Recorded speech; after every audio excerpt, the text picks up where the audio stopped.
HP Pavilion, look at that screen. Does your screen look like this, or just totally black? Let's have a look inside. Let's give it a fix.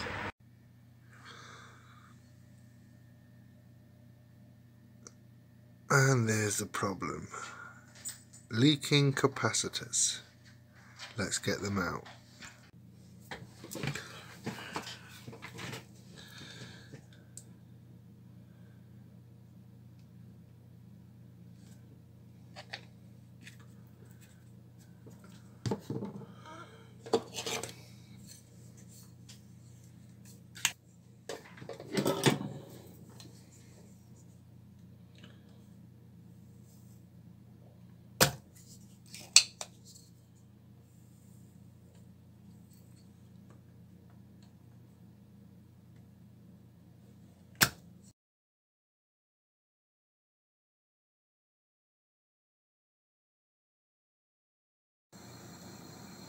And now you can see we've got 4 brand new capacitors in there.